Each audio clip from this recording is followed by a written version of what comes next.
धर्मधारा सामाजिक अध्यात्म विचार।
योगिया दुर्लभ तो म्या देखिला साजनी,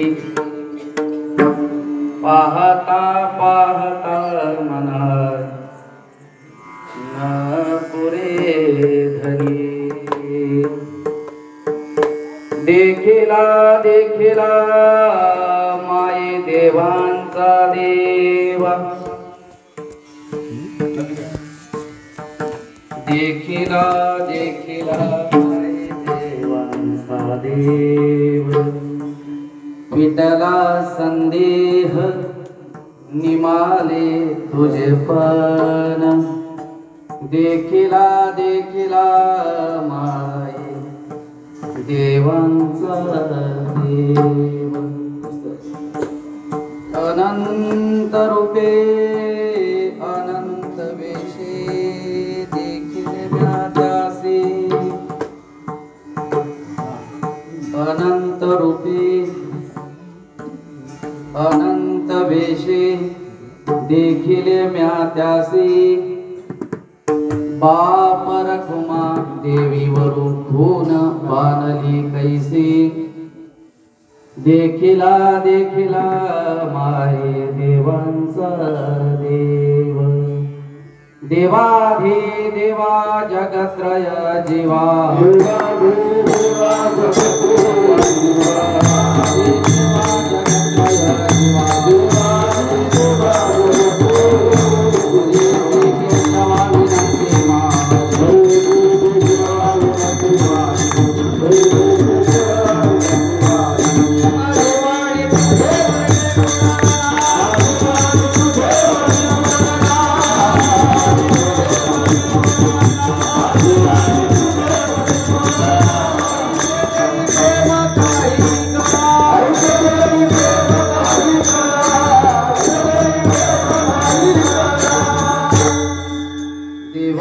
देवा जगत्रय जीवा परी श्री केशवा विनंती माझी। माझी वाणी तुझे वर्णी गुणनाम, ऐसे दे प्रेम काही कळा। कळा तुझ पासी आमुचे जीवन, उचित करुणी देई आम्हा। आम्हा शरणागता तुझाची आधार, तू तव सागर कृपा सिंधू। सिंधू पाय वाट होई तुझे निनामे, जळतील कर्मे दुस्तरती। ते फळ उत्तम तुझा निज ध्यास, सेविलिया नाही गर्भवास। सेविलिया रामकृष्ण नारायण, नाही त्या बंधन संसाराचे। संसार तो काय तृणवतमय, अग्नी त्यासी खाय क्षणमात्रे।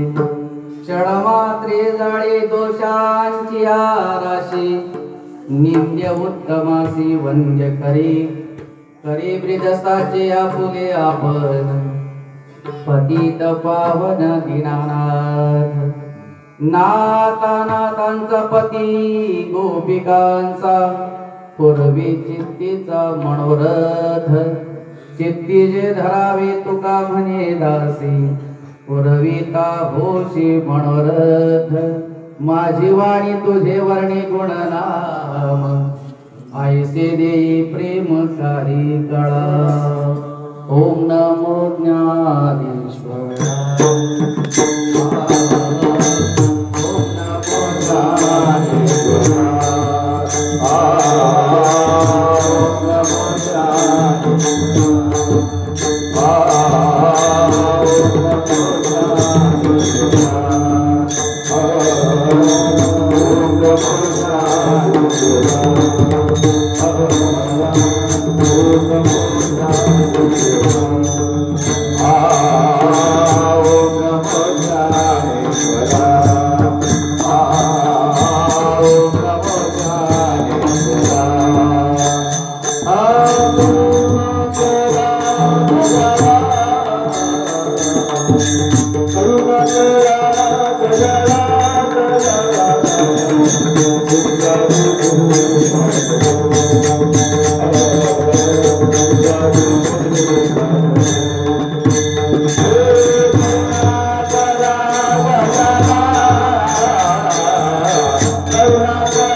ओम नमो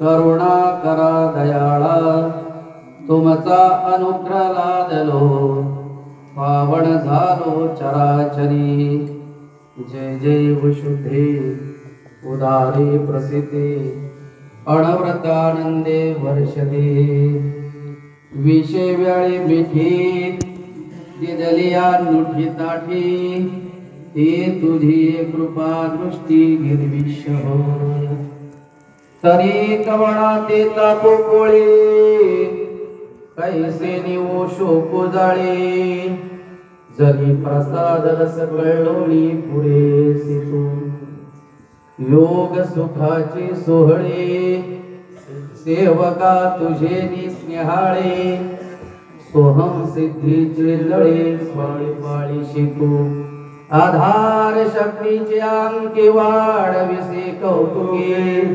हृदयाकाश पल्लकी फळे दिसे प्रत्येक ज्योतीची ओवाळणी करसे मनपवनाची खेळणी आत्मसुखाची बाळलिनी देवविसी 17 स्तन्य देसे अनहताचा हल्लरोगासे समाधी गोढी दविसी बुधावली म्हणोनी साधका तो माऊली पिके सारस्वत तुझी आबोली या कारणे मी सावली न सांगे तुझे आहो सद्गुरूची कृपा दृष्टी तुझे कारुण्य दयाचे आदेशी तो सकळ विद्यांचे सृष्टी धात्रा होय म्हणोनी अंबे श्रीमंती निज गणपती आज्ञापी माते कथा निरूपणी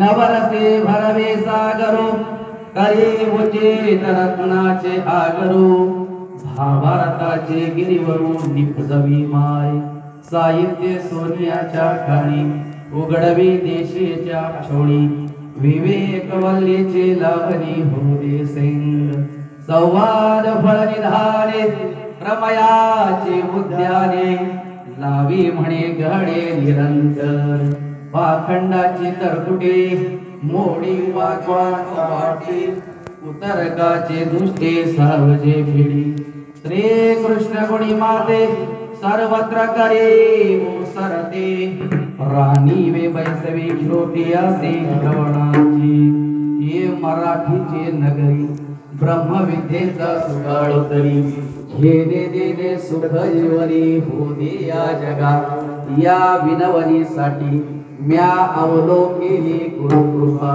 दृष्टी ते नमस्कारोनी आता विठ्ठल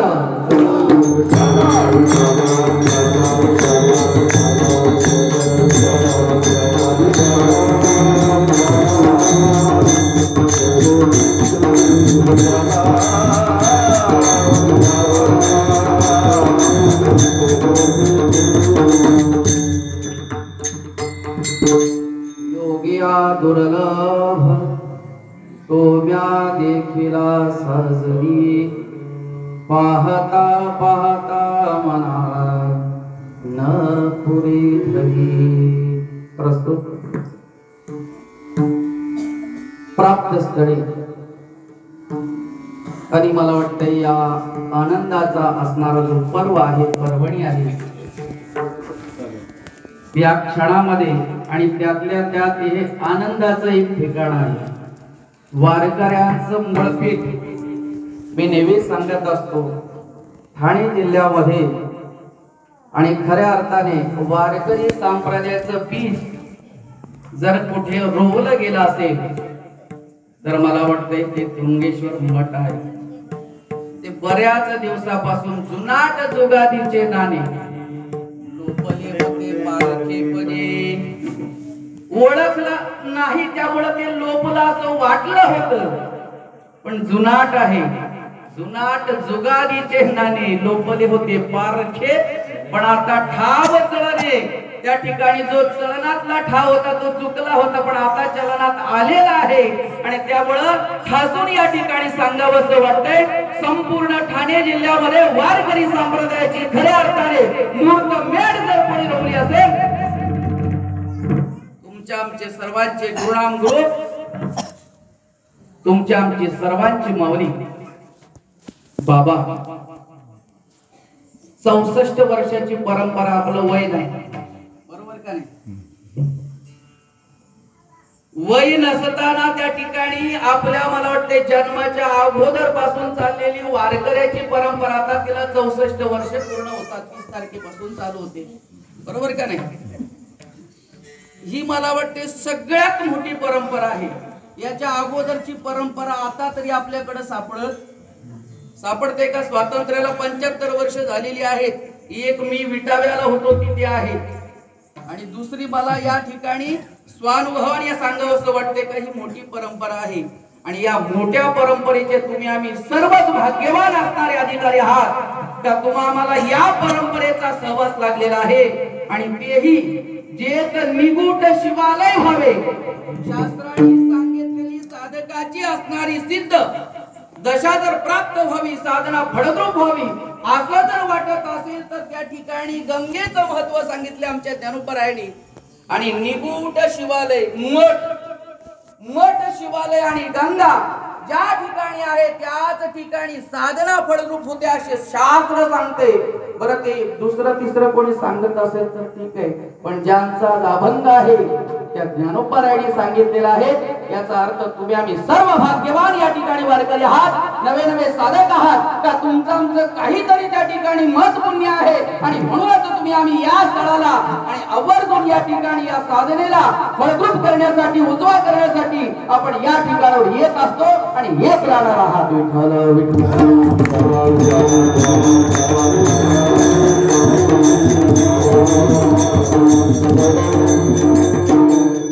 मोठी परंपरा आहे. त्यामध्ये आता आम्हाला आपण पर्वणी दिली. तुकोबारायांच्या भाषेमध्ये जर सांगायचं ते माझे सोयरे सज्जन सांगते पाया ठेविती विठोबाचे, हे रामायण विधी पाळना पुरते, देवाची ती भूते म्हणून या. तुकोबारायांनी ज्या वेळेला स्पष्ट सांगितलं माझे सोयरे कोण, तुकोबारायांनी निर्देश केला ते माझे सोयरे. सज्जन सांगती कोण? पाय आठविती विठोबाचे, जो आणि जे सतत भगवंताच्या नाम साधनेमध्ये रत आहे, सतत भगवंताच्या चिंतनामध्ये रत आहे, तेच माझे सोयरे आहे. जो चकारात्मक शब्दाची तुकोबारायांची भाषा आहे. बाकीचे होतेच विचारणारी तर्क, बाकीचे तुमच्या शरीराच्या संबंधाने जोडलेल्या सोयऱ्यांचं काय? आणि माझे तर बरेच आहेत. काय देवाने योगायोग आणलाय पहा. जावई असा दिलाय आणि सासरे पण असे दिलेत, जवळच्या जवळ सगळी. बरोबर का नाही? येरा मान विधी, मान आणि विधी, बरोबर का नाही? सणासुदी मान आहे सोयऱ्याला, विधी पण सोयऱ्यांची आहे. कशामुळं? देवाची भूत आहेत म्हणून. बरोबर? नाहीतर आमच्या तुकोबारा नाही विचारा. बा तुझा तू सोय रे, तू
या शब्दावर लक्ष ठेवायचं कोणी आपण.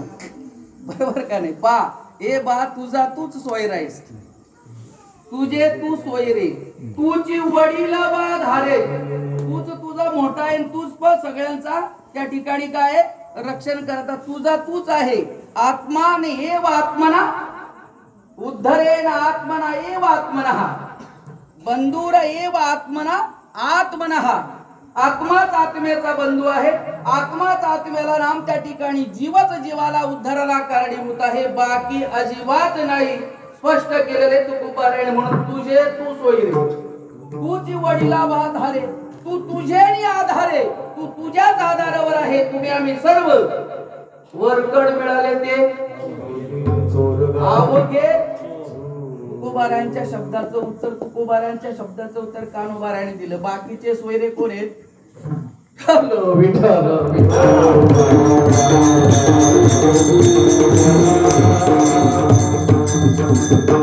त्यामुळं दसरा दिवाळी तोच आम्हा सण, सखी हरिजन भेटतील. आनंदाचा क्षण का आहे?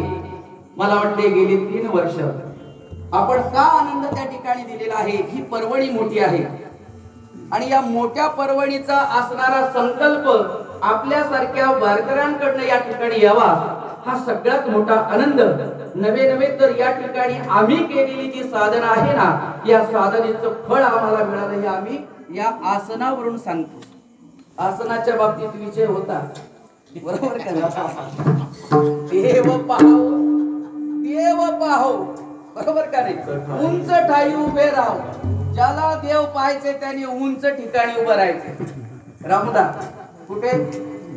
उंच ठिकाणी. पण फायदा आमच्यापेक्षा तुमचा जास्त आहे, बरोबर का नाही? आम्ही उंचावर असल्यावर तुमची मान कुठे आहे?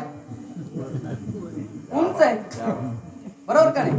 तुमची मान कशी आहे? उंच आहे. जेवढं आम्ही उंच जाणार तेवढी तुमची मान उंचच होणार आहे. का खाली घालायचे? म्हणजे मला वाटतं श्रोत्यांचा फायदा जास्त आहे.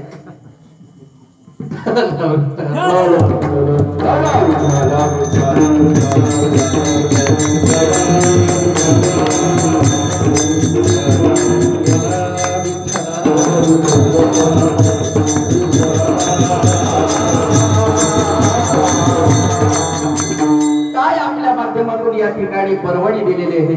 आनंदाची पर्वणी आहे. अतिशय श्रेष्ठ आणि उंच पर्वणी आहे. काय पर्वणी असेल तर मला वाटते गेले 3 वर्ष प्रबोधिनी एकादशी जी आहे का नाही, पण मी येणारच आहे.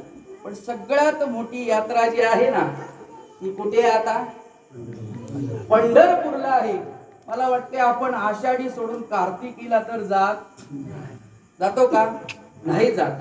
पण तुमच्या योगाने आम्हाला परमभाग्य असं मिळालेलं आहे का आमची आषाढी तर झालेलीच आहे, पण कार्तिकीचाही उत्सव या ठिकाणी अतिशय मला वाटते वाळवंटातलं सुख जे काय आहे ना ते कसं असेल याचा प्रत्यक्ष अनुभव जर कुठे मिळत असेल तर आपल्या दिंडीच्या माध्यमातून मिळते. पहा, मी नेहमी सांगत असतो, काकडा जर शिकायचा असेल तर एक तुंगेश्वर मठ आणि दुसरा गेगाव. हरिपाठ शिकायचा असेल तुंगेश्वर मठ आणि गेगाव. आणि मला वाटते वैराग्य खडतर कसं आहे हे जर अनुभवाचा असेल तर फक्त तुंगेश्वर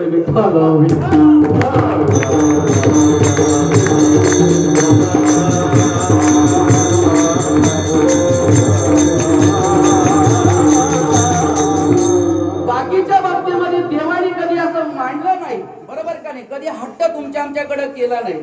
पण या दोन असणाऱ्या वाराच्या बाबतीमध्ये मात्र पांडुरंग परमात्मा स्वतः हट्ट करते. कोणाकडे? तुमच्या आमच्या वारकऱ्याकडे. काय हट्ट केलं? आषाढी कार्तिकी विसरू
वारकऱ्यांच्यासाठी बोलला. पहा तुम्ही जे आहे का नाही, तुझे विना हित कोण सांग. अंतकरणापासून वारकऱ्यांच्यावर असलेला प्रेम पांडुरंगाच्या मुखातून बाहेर आलं आणि ते नामदेव रायांच्याकडे त्या ठिकाणी पांडुरंग परमात्म्याने आपली इच्छा प्रकट केली. हे नामदेवा, बाकी मला काही नको रे, फक्त एक करा, आषाढी कार्तिकी विसरू नका मग सांगत से गुज पांडुरंग. स्वतः भगवंत नामदेव रायांच्याकडे बोलले, सुखी करावा संसार. लोकांना जाऊन सांगा तुम्ही कोण? नामदेव रायांना सांगितलं, सुखी करावा संसार, परी न सांडावे दोन्ही वार, दया क्षमा कर.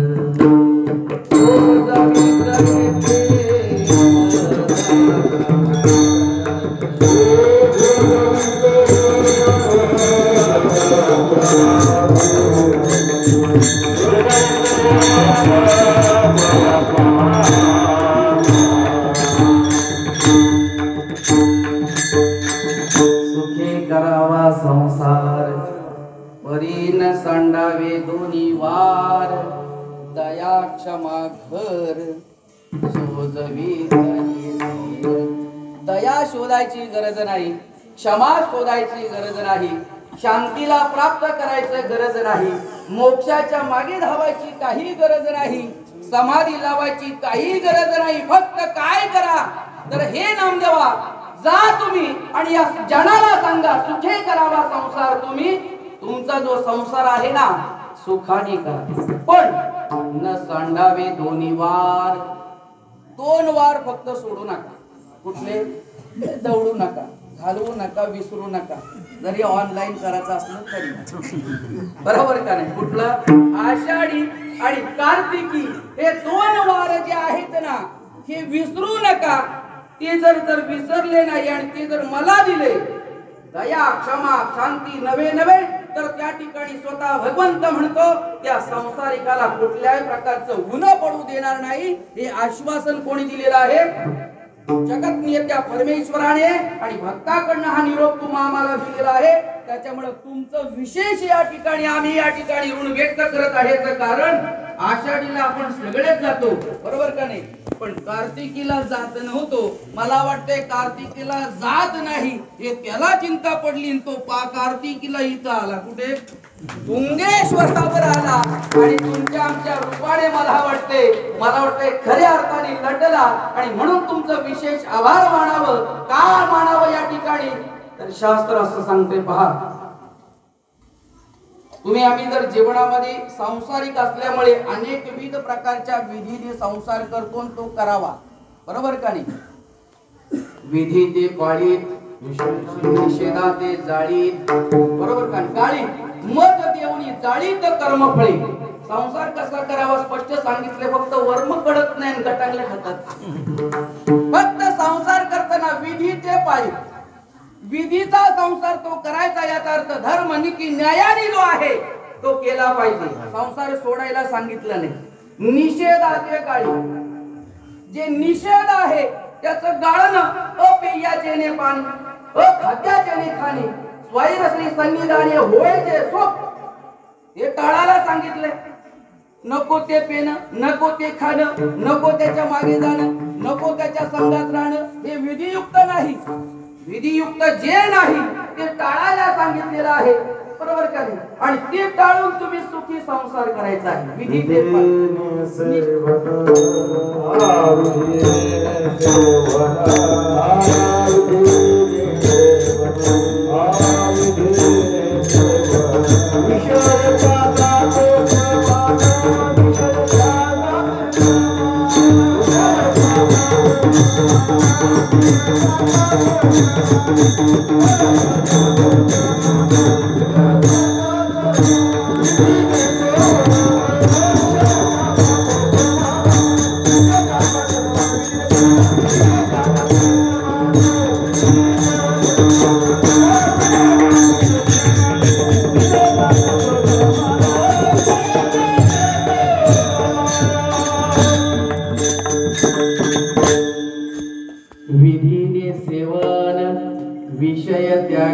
समान सन्य इंद्रिय, बरोबर का?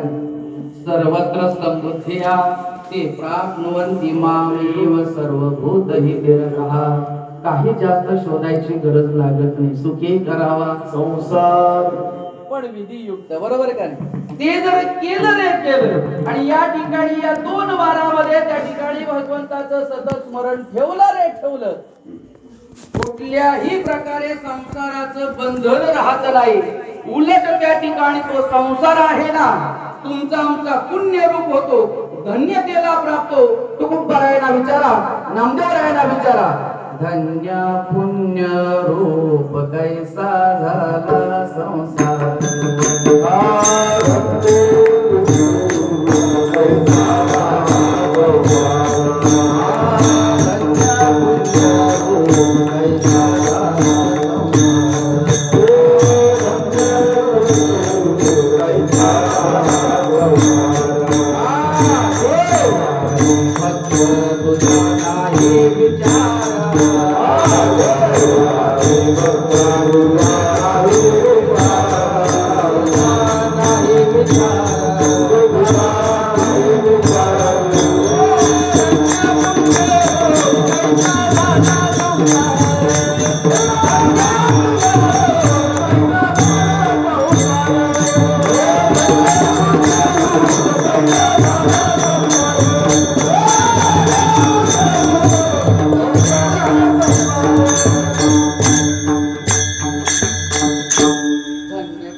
कैसा झाला संसार थोडासा, ज्या संसारामध्ये संत आणि देव तुझा नाही विचार किंवा भक्त आणि देव तुझा नाही विचार. ज्याच्या जीवनामध्ये संतांचे विचार आहेत आणि ज्याचं मन त्या ठिकाणी कुठे आहे भगवंताच्या चरणावर त्या ठिकाणी अधिष्ठित आहे, तो भले संसार जरी करत असला तरी त्या संसाराला कुठल्याही प्रकारे कुठल्याही अंगाने दूषण नाही.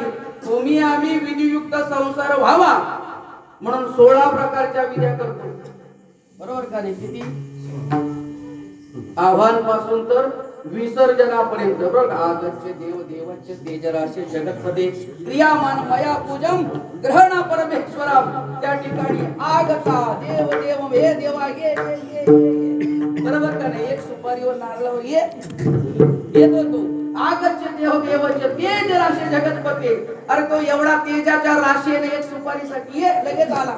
बरोबर का नाही? पण तुम्ही आम्ही एक त्या ठिकाणी आगमन पासून विसर्जनापर्यंत त्या ठिकाणी किती 16 प्रकारच्या पूजा मांडतो. कशासाठी मांडल्या पाहिजे? विधीने संसार करायचे आणि संसारातलं सुख अपेक्षित आहे म्हणून.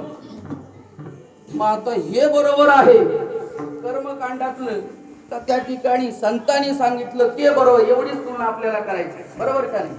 आपल्याला 16 प्रकाराने विधी केल्याशिवाय तुमच्या आमच्या संसाराला सुख मिळत नाही. म्हणून कर्मकांडातील काही भाग तुम्ही आम्ही काय आहे स्वीकारलेला आहे आणि तो करतोच. तुम्ही भले काय नाही तरी बांधावर चूर लावायच्या अगोदर नारळ फोडतोच. बरोबर का नाही? फोडतोच का नाही? काय अपेक्षा आपली? ते चूर लावायच्या अगोदर फोडला पाहिजे. विधी आहे. बरोबर का नाही? भले काय असू ते हेंद्री सेंद्री पण आहे. बरोबर का नाही? पण या सगळ्यांचा जर विचार केला तुम्हा आम्हाला ज्या 16 प्रकारच्या क्रिया करावा लागतात शास्त्र या ठिकाणी सांगते. वाजपेय शतानी आश्वमेध शस्त्रानी कलम नहार्ती षोडशम एकादशी उपवासासम कलम नहार्ती षोडशम. याचा अर्थ कलियुगामध्ये एकादशीचं महात्म्य काय आहे, एकादशीच्या उपवासाचं किती उंची आहे हे सांगत असताना 16 प्रकाराने ज्या विधा केल्या जातात ह्या एक बाजूला कलम नहर्ती षोडशम. याचा अर्थ 16 विधी एक बाजूला आहे. वाजपेय शतानी आमच्या पक्षाचं म्हणून सांगित नाही, त्याच्या नावावर यज्ञ वाजपेय यज्ञ. बरोबर का नाही? 100 वाजपेय यज्ञ केल्यानंतर जेवढं फळ मिळतंय तेवढं फळ अश्वमेध शस्त्राने 1000 अश्वमेध यज्ञ केल्यानंतर जेवढं फळ मिळते तेवढं 100 वाजपेय यज्ञ केल्यानंतर मिळते. पण त्याच्याही पलीकडं 16 प्रकारच्या असणाऱ्या क्रियेने जे पुण्य मिळते, अश्वमेध यज्ञाने जे पुण्य मिळते, वाजपेय यज्ञाने जे पुण्य मिळते ते एक त्या ठिकाणी एकादशीच्या उपवासाने मिळते. किती जवळचं सांगितले देवानी? 2च वार सांगितलेत का नाही? भले अर्धी मर्दी काही म्हणतात आम्हाला एकच जमते. बरं इथं आल्यानंतर नियम त्या ठिकाणी बाबांनी सांगितलंय काय? शेतकरी वर्ग आहे संध्याकाळी झोपा, त्या ठिकाणी आल्यानंतर जेवला तरी चालेल. आम्ही पण डोळे झाकून घेतो जेवा का जेवा आम्हाला माहित आहे भले जेवते पण एकादशीच्या निमित्ताने इथं जागतील. बरोबर का नाही? जेवू द्या. असं पण जेवतात न तसं पण निदान जागतात देवाच्या ठिकाणी. महात्म्य त्या ठिकाणी सांगितले पहा. आणि ज्याच्या जीवनामध्ये ही एकादशीचं व्रत नाही तुकोबारायणा विचारा. जाणावे ते प्रेत ते लोके जाणावे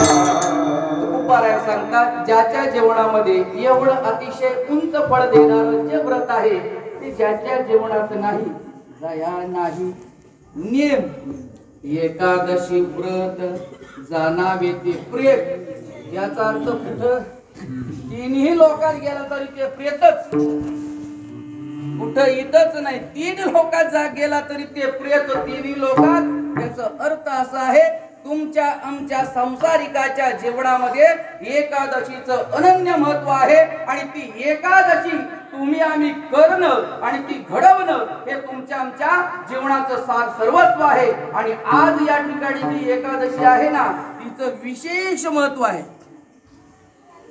अभंगाकडे तर येणारच आहे पण जे आहे बरोबर का वारकऱ्याचं मत आहे बरोबर सोमवार व्रत एकादशी न करती हो न त्या काय करू बहु वाटे तळमळ आंधळी सकळ बहिर्मुख तुकोबा हे सांगतात एवढी तळमळ आहे संतांना आणि आम्ही मात्र जागतच नाही बरोबर आणि म्हणून मला ते सांगायचंय बाबांनो का महत्व आहे आजच्या एकादशीचं का महत्व आहे विशेष महत्व आहे आजच्या एकादशीचं नाव काय आहे प्रबोधिनी काय आहे आणि आषाढीला होती ती त्याचा संबंध जर तुम्ही आम्ही पाहिला तिथं वारकरी जो आहे ना देवशयनी एकादशीला देवाला झोपून आला योग निद्रेच्या ठिकाणी कोण आषाढीला गेल्यानंतर दर्शन झालं बरोबर का नाही पौर्णिमेपर्यंत कसा तरी काला खात खात देव त्या ठिकाणी सगळ्यांना आशीर्वाद देत होता पण नंतर देवाला झोपून आले कोण सुखी करावी निद्रा सहज त्या ठिकाणी देवानं साहेब करकर आड केले देवद्वार तुकोबाराय सांगतात एकदा देवाचं द्वार आड केलं नंतर काकडा चालत नाही नंतर भजन चालत नाही देवाला करकर सण होत नाही तो नियमातच झाला पाहिजे वेळेतच झाला पाहिजे नको त्या ठिकाणी करतोय बरोबर का नाही काही काही नियम पाळले आड केले देवद्वार देवशयनी एकादशीला त्या ठिकाणी भगवंताला संपूर्ण वारकऱ्यांनी दर्शन घेतल्यानंतर योग निद्रेमध्ये काय केलं देवानी शयन केलं आणि योग निद्रेतून शयन केल्यानंतर देव जागला कधी तर आजच्या एकादशीला आणि म्हणून तुमचा आमचा जो चातुर्मास म्हटलं जातोय का नाही बरोबर आषाढ श्रावण भाद्रपद आश्विन आणि कार्तिक किती झालं मधला एक त्या ठिकाणी ऍड झाला बरोबर का नाही तिथून जो आहे ना देवशयनी पासून तर प्रबोधिनी पर्यंत भगवंताची काय आहे योग निद्रा आहे आणि त्या योग निद्रेचं आज काय आहे उन्मना अवस्था आहे उन्मनी अवस्था आहे ना त्या ठिकाणी देव काय आहे सहज त्या ठिकाणी काय आहे जसा पहिला आहे ना त्या स्थितीमध्ये आजच्या एकादशीला देव जागृत आहे आणि तुम्ही आम्ही त्याला जागवणार आहोत विठ्ठल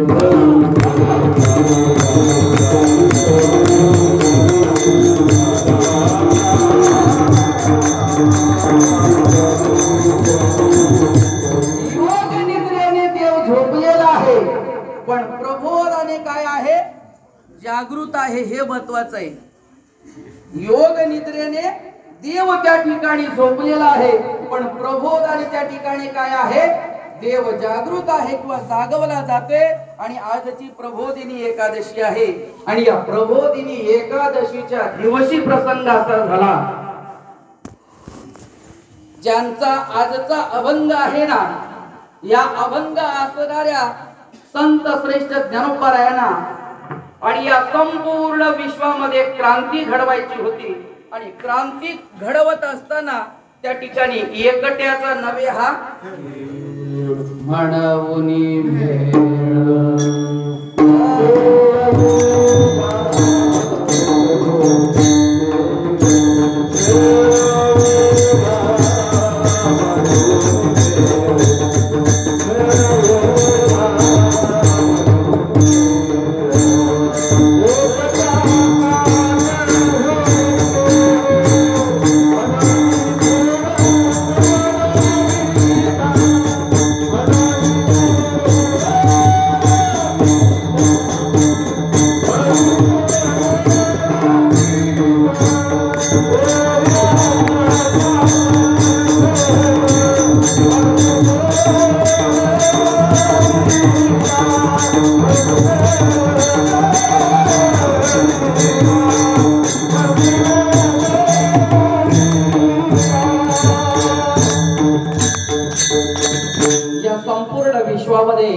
ज्ञानोबारायांना एक क्रांती घडवायची होती आणि ती क्रांती वैष्णव संप्रदायाची क्रांती घडवायची होती आणि ती वैष्णव संप्रदायाची क्रांती घडवण्यासाठी दुसरा कोणाकडे जाऊन जमणार नव्हतं हे ज्ञानोबारायांना ज्ञात असल्यामुळे जो खऱ्या अर्थाने वैष्णवांची पताका वैष्णवांचा विचार जीवन त्या ठिकाणी संपूर्ण जीवन ज्याचं वैष्णव विचारानेच त्या ठिकाणी जगणं आहे त्या नामदेवरायांच्या भेटीला गेल्याशिवाय आणि त्या ठिकाणी ज्ञानोबारायांची क्रांती आणि त्या ठिकाणी सफल होणार नव्हती हे ज्ञानोबारायांना ज्ञात असल्यामुळं ज्ञानोबारायांनी काय केलं असेल नामयाच्या भेटी ज्ञानदेव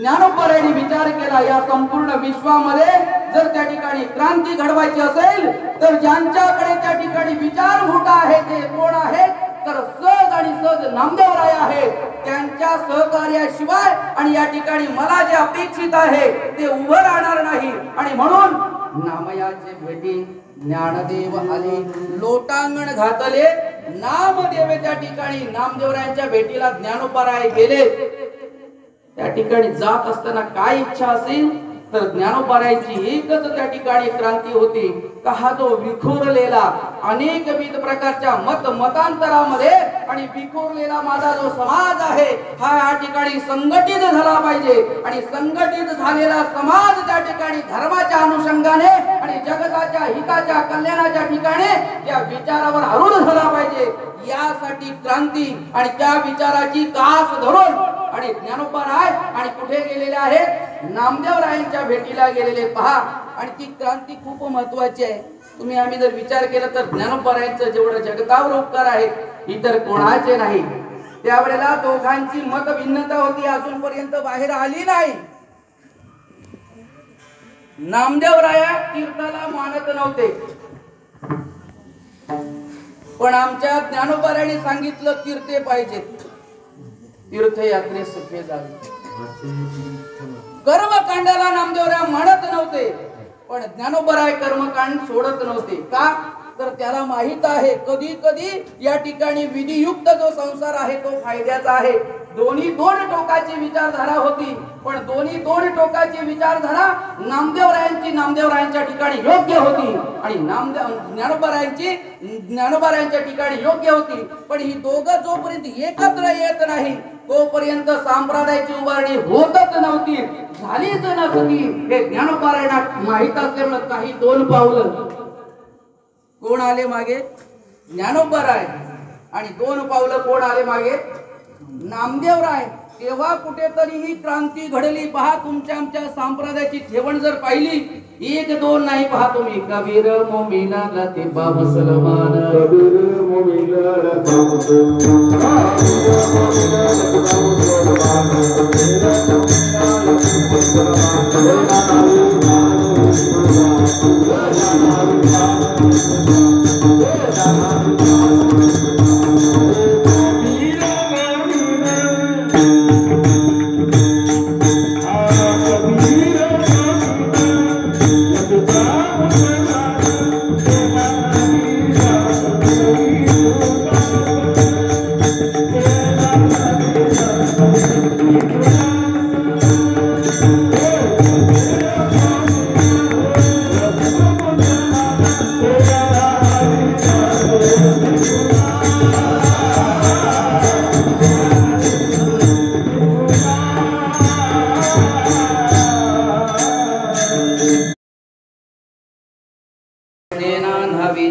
विष्णुदास काणो पात्रा खोदू विचारी तो दादू भजनी हवे धोडीचे बाईचो कामळा पंगा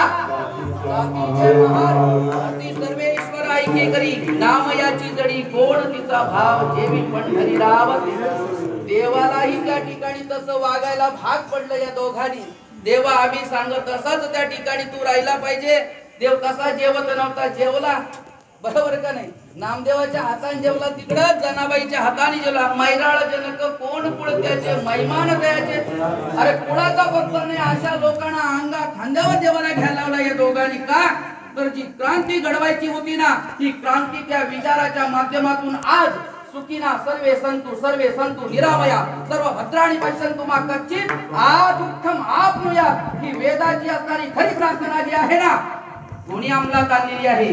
वैष्णव वारकऱ्यांनी अंमलात आणलेले. पहा तुम्ही, विचारा तुम्ही वैष्णवाला तुझी जात काय आहे.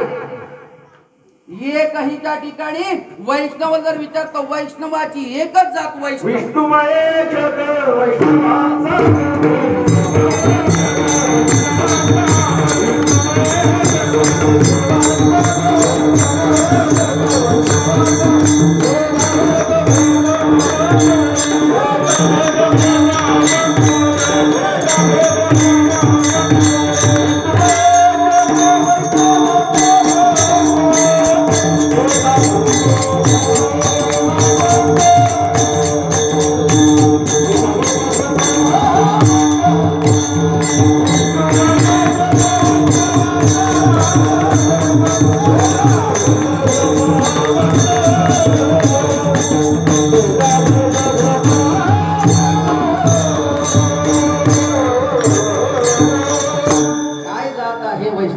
विष्णुमय जग वैष्णवांचा धर्म वेदा वेद भ्रम अमंग.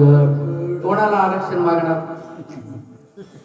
जर त्या ठिकाणी खलविदम ब्रह्म सिया राममय सब जग जानी, बरोबर का नाही? करो प्रणाम चोरी जुग पाणी, हे जर सगळं तेच भरलेलं आहे तर आरक्षण कोणासाठी मागायचं? त्यावेळची क्रांती आहे.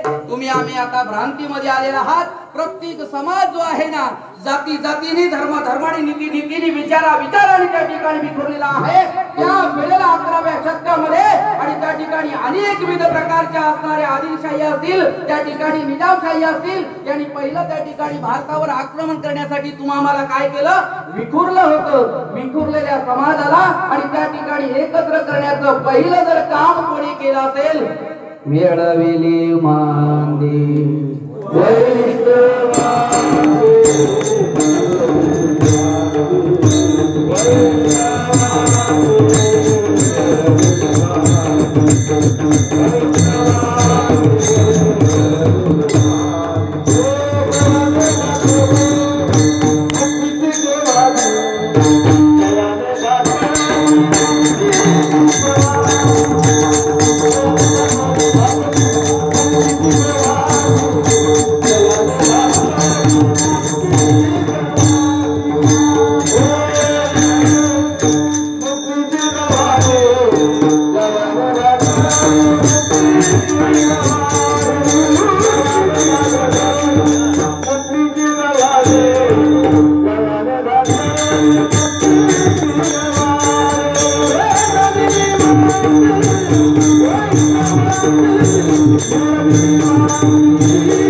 क्रांती घडवण्याच्या अगोदर दोन विचार एकत्र आले आणि संपूर्ण त्या ठिकाणी असणाऱ्या वैष्णवांची मांदियाळी तयार झाली आणि त्या ठिकाणी आणि मग क्रांती घडली.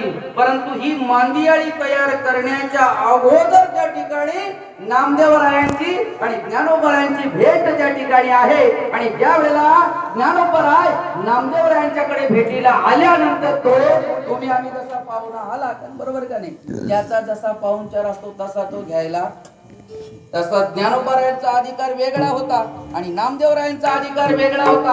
आता नामदेवरायांच्या खोपट्यामध्ये ज्ञानोबराय राहिले, पण नामदेवरायांचा नियम काय? पहाटीचा,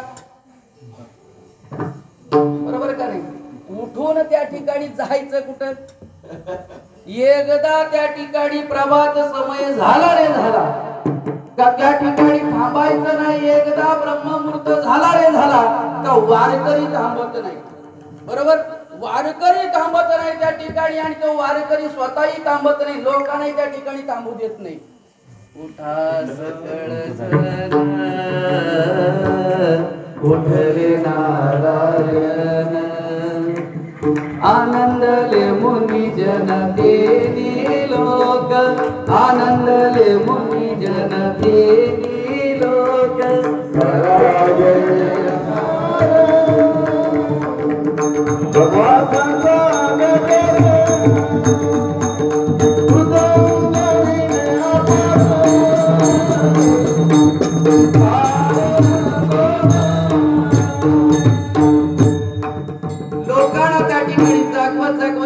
जागवत असताना त्या ठिकाणी वारकऱ्याचे टाळ मृदुंग विना त्या ठिकाणी गेल्यानंतर आणि पांडुरंगाच्या त्या गाभाऱ्यामध्ये ज्ञानोबा राय आणि त्या ठिकाणी कोण आमचे नामदेव राय गेल्यानंतर उठा पांडुरंगा उठा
पांडुरंगा प्रभात समयोपादला हे देवा उठा आता आणि प्रातः समय त्या ठिकाणी झालेला आहे. जागा का जागा वैष्णवांचा मेळा गरुडा पारी दाटला कुठून कुठपर्यंत वाळवंटापासून बरोबर का नाही. मला वाटतं केवऱ्यापासून इथपर्यंत दवलीपासून इथपर्यंत वैष्णवच वैष्णव फक्त फराळापर्यंत आता फक्त काकड्याचे वाळवंटापासून महाद्वारापर्यंत आणि तो प्रसंग त्या ठिकाणी उठा पांडुरंगा म्हटल्यानंतर त्या ठिकाणी संतांची त्या ठिकाणी हाक आलेली आली. देव जागतो आणि त्या ठिकाणी देवानी त्या ठिकाणी उन्मलित अवस्थेमधली आपली जी समाधी आहे ती समाधी उत्पन्न करून त्या ठिकाणी उन्मलित अवस्थेमध्ये आणि सहज त्या ठिकाणी दोघांच्याकडे पाहिलं. कोणाकडे? आमच्या नामदेवरायाकडे आणि नामदेवरायाच्या जोडीला असणाऱ्या ज्ञानोबारायांच्याकडे पाहिलं. आतापर्यंत निर्शून्यावर ज्यांचं त्या ठिकाणी चित्त काय असायचं आणि स्थिरावलेलं असायचं नव्हे नव्हे तर जे त्या ठिकाणी रंग नाही रूप नाही नाही वर्ण छाया निर्गुण निराकार एक तू राह्या अव्यक्ता ही त्या ठिकाणी अव्यक्त स्वरूपामध्ये आणि ज्यांचं मन सतत रमलेलं असायचं त्या ज्ञानोबारायांनी आणि ज्या वेळेला त्या पांडुरंग परमात्म्याला पाहिलं आणि पाहिल्यानंतर त्या ठिकाणी जी क्रिया त्या ठिकाणी अंतःकरणामध्ये नवे नवे तर त्या ठिकाणी जो विचार त्या ठिकाणी आणि ज्ञानोबारायांच्या आसनाऱ्या मनामध्ये स्फुरला तो स्फुरलेला विचार अभंगाचं प्रथम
पाहिल्यानंतर जी स्थिती झाली ज्ञानोबरायांची, ती स्थिती या ठिकाणी ज्ञानोबरायांनी काय केलेली आहे, अभंगाच्या द्वारे विदित केलेली आहे. पहा, यामधला कूट भाव असा, ज्याची ती साधना असते का नाही, ती साधना आणि त्या साधनेची सिद्धता तो सोडायला तयार नसतो. पण योगायोगाने काय होतं, दोन विभिन्न साधनेचे साधक एकत्र मिळाले का त्या ठिकाणी प्रत्येकाला वाटते माझी साधना कशी श्रेष्ठ आहे, ती त्या ठिकाणी तो त्याच्या अनुमान प्रमाण असेल, त्या ठिकाणी प्रत्यक्ष प्रमाण असेल, उपमा प्रमाण असेल, कुठल्या ना कुठल्या अंगाने मात्र तो काय करतो, सांगण्याचा सिद्ध करण्याचा प्रयत्न करतो.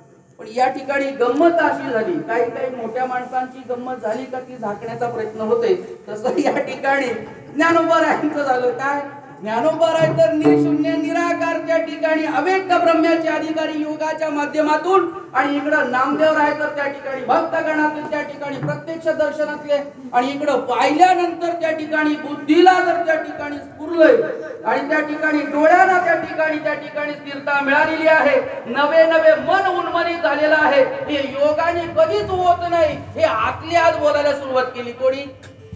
ज्ञानोबर आहे ने कोणाला? आपल्या बुद्धीला हळूच सांगायला सुरुवात केली.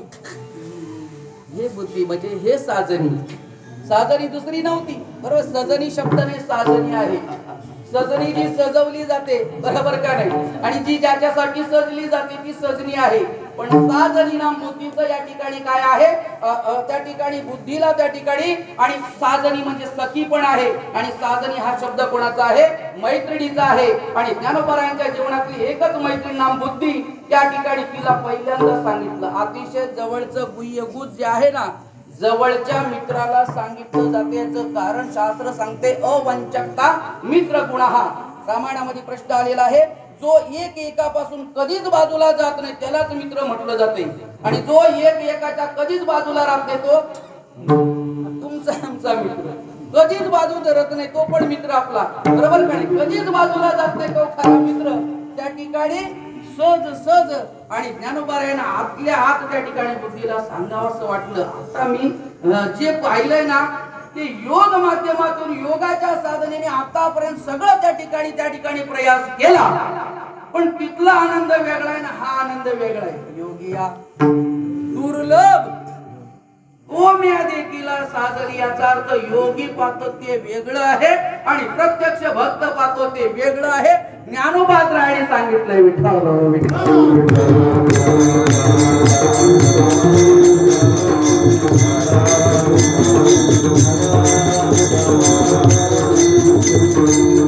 तुम्ही म्हणाल आता भक्त ही भूमिका ज्ञानोबारायांची योग्य आहे का, योगी म्हणून त्या ठिकाणी भूमिका योग्य. ज्ञानोबारायांच्या बाबतीत विचार जर केला आम्ही जर विचार जर केला, बरोबर का नाही, तर मला वाटतंय अमृताचं जे आहे का नाही, मला वाटते अमृताचा एक कण त्याच्यात अमृत आहे का डोहामध्ये अमृत आहे, असा प्रश्न विचारासारखा आहे. अमृताच्या सागरी जे लाभे सामर्थ्याची, याची जे अमृत लहरी एक कणामध्ये अमरच, आणि सागरात डुबून अमृताच्या त्या ठिकाणी उडी मारली तरी अमरच. त्या ठिकाणी कुठल्या प्रकारचं काही भेद त्या ठिकाणी नाही. ज्ञानोबरायांच्या बाबतीत जर विचार केला तर एक असं आहे का ज्ञानोबरायांचे सर्वांग त्या ठिकाणी, योगाच्या बाबतीमध्ये जर विचार केला तर त्या ठिकाणी योगाच्या बाबतीतली भूमिका जर पाहिली तर ज्ञानोबरायांची जशी भूमिका आहे, मला वाटते अजूनपर्यंत तशी कोणाची भूमिका नाही. तोही अनुभव त्या ठिकाणी गाठीशी आहे कोणाच्या, ज्ञानोबरायांच्या. वैष्णवाच्या बाबतीतला अनुभव त्या ठिकाणी ज्ञानोबरायांच्या गाठीशी आहे. साधक म्हणून त्या ठिकाणी अनुभव आणि त्या ठिकाणी गुरुच्या बाबतीतली असली निष्ठा ज्ञानोबा रायांच्या सर्वांग सुंदर जीवनाचा जर विचार केला तर मला वाटते असं जीवन परिपूर्ण तुम्हाला मिळणार नाही. योग साधनेच्या बाबतीमध्ये ज्ञानोबा रायांनी जी चिकित्सा केलेली आहे आतापर्यंत कोणाला करता आली नाही. योग निष्ठा श्रेष्ठ आहे. कोणाची? ज्ञानोबरांची योग निष्ठा श्रेष्ठ आहे. पहा, पण त्या योग निष्ठेमध्ये काय काय गुण आहे तो जो करतोय त्याचं त्यालाच माहिती आहे. बरोबर का नाही? वैराग्य महापावके, जाळोनी विषयाची कटके, अदप्पली तवके इंद्रिय, मग संयमाची ताटी, सुनी मुरडी उपराटी, इंद्रिय कोंडिले कपाटी, अपानाच्या त्या ठिकाणी हृदयाची अपानाच्या कडा, आसन लावणी आसन मुद्रा सोहळा आणि मूलबंधाचा उघडा पन्नासीला असेचे लागत उडेले, अधर्याचे कडे झाडिले, निद्रेचे शोधले काळवखे, मग कुंडलीचा ठेवा आधारी केला उभा, तया तोजविली प्रभा निमित्तावरी. हे सगळं ऐकायला बरोबर का नाही? तुम्हाला काय मला सांगताना घाम फुटलाय. एवढं कठीण आहे योगाच्या वाटा निघाली का सुवटा त्या दुःखाची वाटा. पण मला त्या ठिकाणी हे सांगायचे सगळं असून सुद्धा त्या ठिकाणी ज्ञानोबा आहे योगामध्ये त्या ठिकाणी काय आहे योगी यांचा जर पाहिलं तर खऱ्या अर्थाने श्रेष्ठ मुकुटमणी जर कोण असेल तर ज्ञानोबा राय आहे. विचार करा तुम्ही, साधकांचा जर मायबाप आहे. बरं, त्या ठिकाणी गुरुनिष्ठेच्या बाबतीमध्ये ज्ञानोबा रायाने विचारा गुरु बद्दलची निष्ठा काय, तर मला वाटतं सगळी ज्ञानेश्वरी जर तुम्ही आम्ही रोज त्या ठिकाणी जर तपासत असाल तर एकही असा अध्याय नाही का त्या अध्यायामध्ये गुरुवंदना केल्याशिवाय ज्ञानोबा राय पुढे गेले. याचा अर्थ गुरु हा संत कोळीचा राजा, गुरु हा प्राण विसावा माझा, गुरु विना देव नाही तुझा, नाही नाही त्रिलोकी, गुरु हा सुखाचा सागरू, गुरु हा प्रेमाचा आगरू, गुरु धैर्याचा डोंगरू, कदा काळी डळबळला. ही सगळ्या प्रकारची निष्ठा त्या ठिकाणी आहे. पण योगाची निष्ठा आणि त्या ठिकाणी विशेषत्वाने असल्यामुळे या ठिकाणी नामदेव रायांच्याकडे प्रगट करत नाही, पण आतल्या आत मात्र ते प्रगट झाले. कुठं? बुद्धीच्या माध्यमातून. का योग्याला त्या ठिकाणी कठीण अवस्थेमध्ये त्या ठिकाणी दुर्लभ अवस्थेमध्ये जे आहे ना ते सहज या ठिकाणी मिळतंय. याचा अर्थ योग्याचं वेगळं आणि हे वेगळं हे ज्ञानोबा यांनी स्पष्ट केले. इथं आपण होतो विठ्ठल.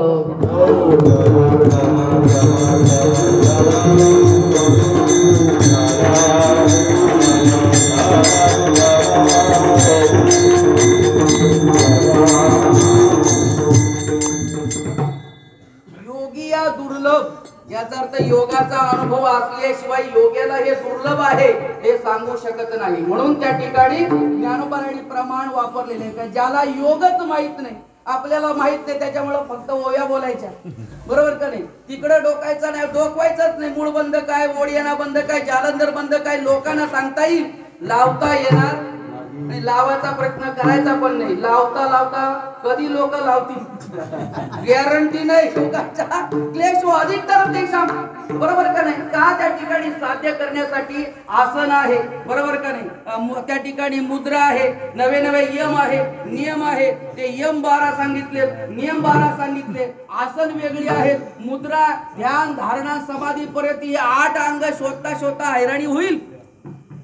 होईल का नाही? किती तपासा तुम्ही. व आम्ही सुरुवातीला प्रयत्न केला हे नको, याच्या मागे जर लागला मिळत नाही असं नाही.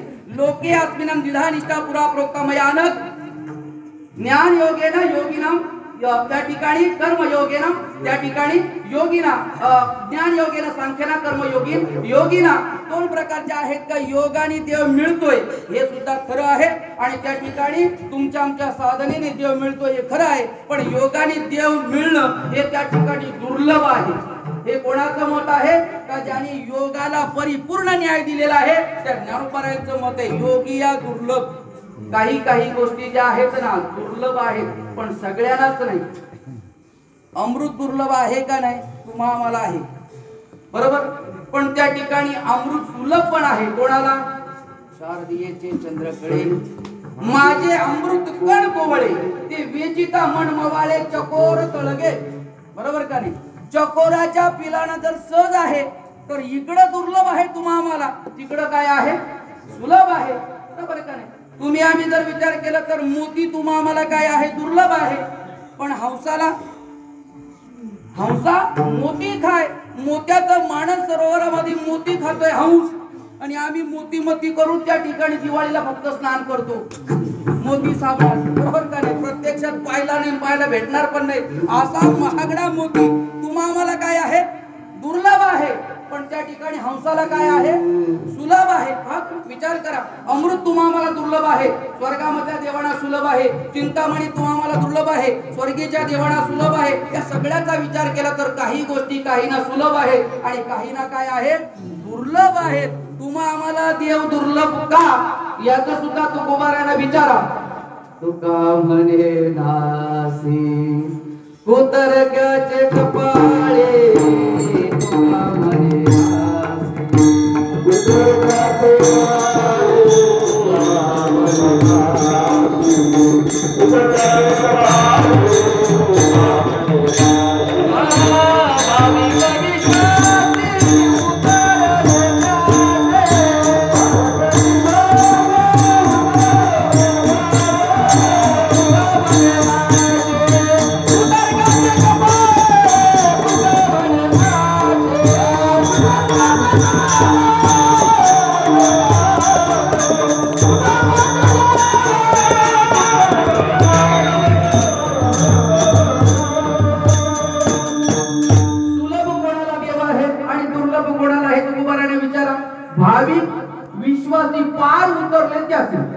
जे भाविक आहेत, जे विश्वासी आहेत, ते पार उतरले त्याशी सुलभ आहे.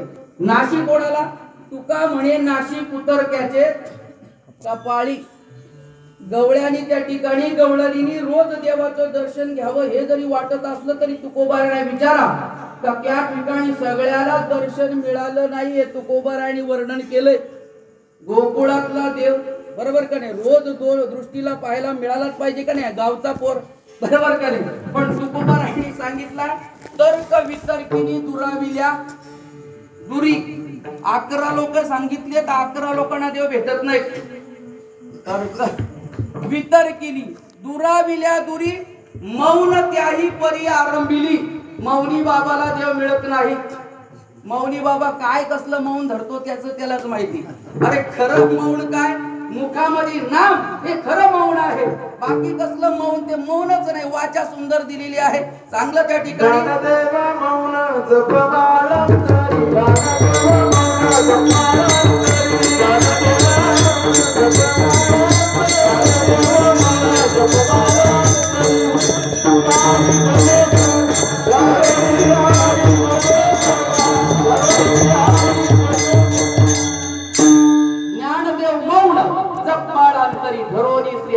सदा हे खरं मौन आहे. बाकी न बोलणं हे मौन नाही. तुकोबाराने स्पष्ट केले. तर्क करणाऱ्याला देव मिळत नाही, तर्क करणाऱ्याला मिळत नाही, वितर्क करणाऱ्याला मिळत नाही, कुतर्क करणाऱ्याला तर नाहीच नाही. तर्की अति गाडा, व्याकरणी अति चोखडा, एक आत्मज्ञानी पुढा जात्यान दुजायचा देवपराय सांगतात. तर्की अति गाडा, अचूक सांगणार असं असं, बरोबर का नाही. यत्र यत्र धूम तत्र तत्र अग्नी, तिकडं त्या ठिकाणी धूर निघते म्हणजे अग्नी आहेच, बरोबर का नाही. कशात लागला सांगता येत नाही पण दिला अनुमान प्रमाण, बरोबर का नाही. तर्काच्या अनुषंगाने त्या ठिकाणी न्याय लावायचा प्रयत्न केला जातोय. पण तर्क अप्रतिष्ठ, हा अप्रतिष्ठा याचा अर्थ तर्काला शास्त्रामध्ये मान्यता नाही. शास्त्राने सांगितले, वेदाने सांगितले, देवबराय सांगतात तर्क, तुकोबाराय सांगतात तर्क करणाऱ्यांना देव भेटत नाही, वितर्क करणाऱ्याला देव मिळत नाही, मौनीला अजिबात नाही. त्याच्यानंतर कथिता, कविता, कुशला, हरिरता नाही.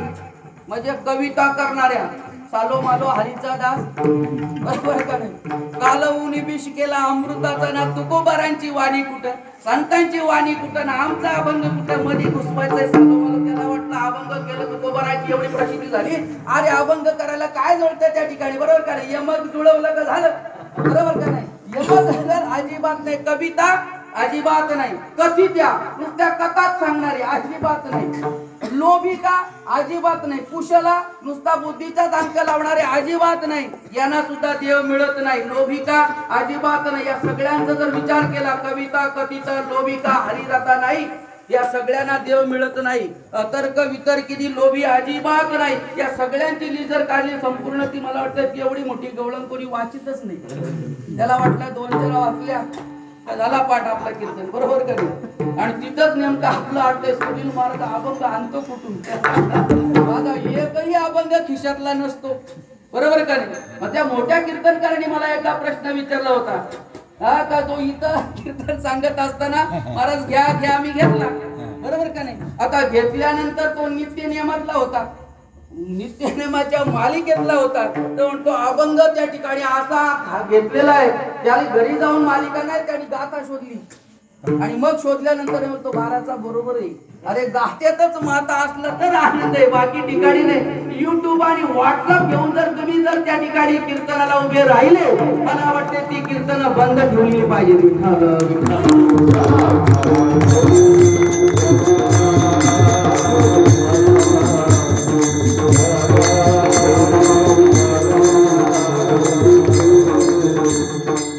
भुसाच्या आधारे बरी निवडिता बरे काय घोंगानी पागानी काकामध्ये घाटी लोणी, तुका म्हणे ज्ञान दिमागाची भरभर काय घोंगानी पागानी, असं त्या अरे एवढं सुरेल तुकोबारायांचं वाङ्मय आहे, ज्ञानोबारायांचं वाङ्मय, नवे नवे संतांचं वाङ्मय, अतिशय उंच वाङ्मय. फक्त त्याच्यामध्ये डोकावलं पाहिजे, अनुभवलं पाहिजे, अभ्यास केला पाहिजे, तरच त्या ठिकाणी आनंद आहे. तसा ते साधे करी सायाची पंथे झाले जाता.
ज्याला कीर्तन सांगायचं आहे, ज्याला लोकांना त्या ठिकाणी शान करावं असं वाटते, त्यांनी युट्यूबच्या कीर्तनातून लोक शाने होणार नाही, तर त्यांनी काय केलं पाहिजे, संतांच्या वाङ्मयाचा अभ्यास केला पाहिजे. त्याच वेळेला शास्त्राची कृपा होईल आणि शास्त्राची कृपा झाल्यानंतरच तुम्ही लोकांच्या पर्यंत जाऊन लोकांच्यात बदल घडवू शकता. अन्यथा ते करणं घडणं शक्य नाही.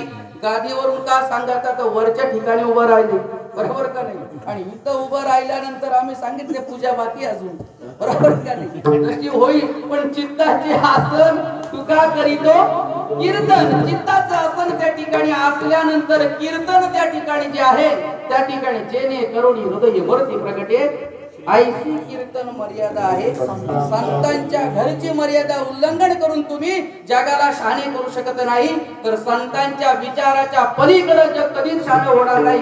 ज्याला शहाणे व्हायचं आहे, ज्याला आत्मानुभव मिळवायचा आहे, नवे नवे ज्याला सर्वांग सुंदर जीवन परिपूर्ण करायचं आहे, त्याला संत विचाराशिवाय जगात अन्य कुठे विचारच मिळणार नाही. आणि म्हणून त्या ठिकाणी त्या विचाराची गरज आहे. या ठिकाणचा विषय असा आहे का दुर्लभ सगळ्यांनाच नाही, सुलभ आहे. कोणाला जो भाविक आहे, विश्वासी आहे, त्याला काय आहे, सुलभ आहे. इतरांच्या बाबतीमध्ये दुर्लभ आहे. पण या ठिकाणी ज्ञानोबराय योगी असल्यामुळे ज्ञानोबरायांनी सांगितलं का ज्या योग साधनेमध्ये मी साधना करीत होतो त्या योग साधनेला जे दुर्लभ म्हणजे जे योग साधनेने कधी पाहिलंच नाही, योगिया दुर्लभ कोम्या देखील साधनी. आणि परिणाम काय झाला, पाहता पाहता मना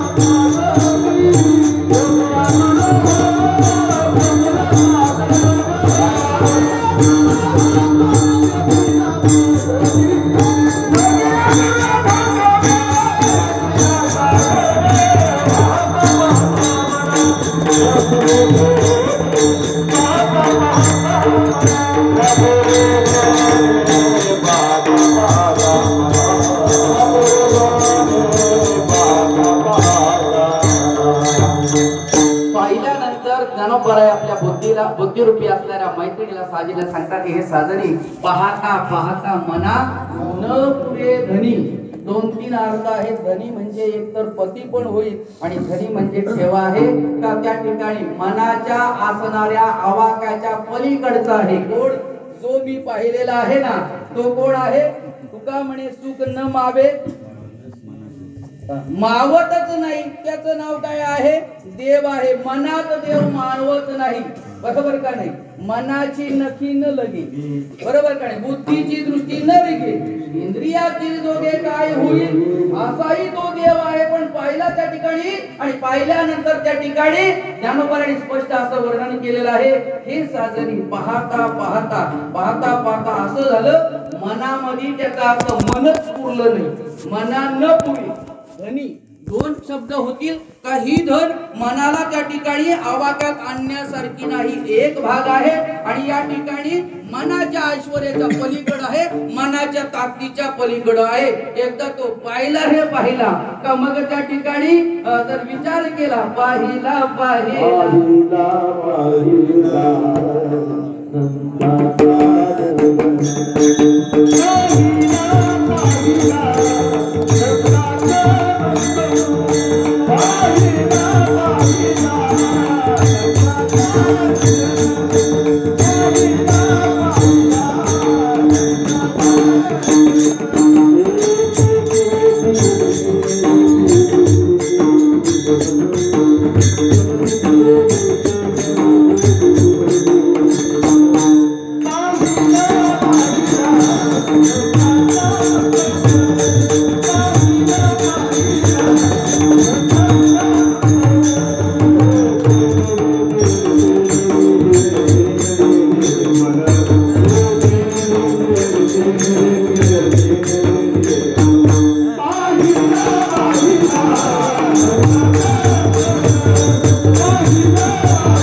राहत नाही. त्या ठिकाणी मन संपलं जातंय असं त्या ठिकाणी. आणि ज्ञानोबारायांची अवस्था झाल्यामुळे ज्ञानोबारायण त्या ठिकाणी सहज वर्णन केलं. अयोग्या दुर्लभ दोम्या देखील साजरी पाहता पाहता मना न पुरे धनी. आता मनात मावत नाही. आता काय पाहिलं अभंगाचं दुसरं चरण देखीला देखीला देवा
मागे पडले नाही. जो पाहिला हे बुद्धीच्या अनुषंगाने असणारे हे सखे, ही साधने मी जो पाहिला ना, देखिला देखिला माये देवांचा देव. देवांचा देव म्हणजे याचा अर्थ बाकीचे देव वेगळे ना, हा देव वेगळा. हा देवांचा देव पाहिला. परिणाम काय झाला? पिटला संदेह निमाले तुझे पद. त्याला पाहिल्याबरोबर जे मी आणि तू असं जे अंतर होतं ते बाजूला गेलं, ऐक्य स्थितीला आलं. एवढं त्या ठिकाणी असणाऱ्या त्या परमेश्वराला मी पाहिलं. बरं, त्याच रूपाने पाहिलं का? तर ज्ञानोबा म्हणतात त्याच रूपाने नाही, अनेक अनेक रूपाने पाहिलं. अभंगाचं शेवटचं अनंत रूपे अनंत वेशे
पाहू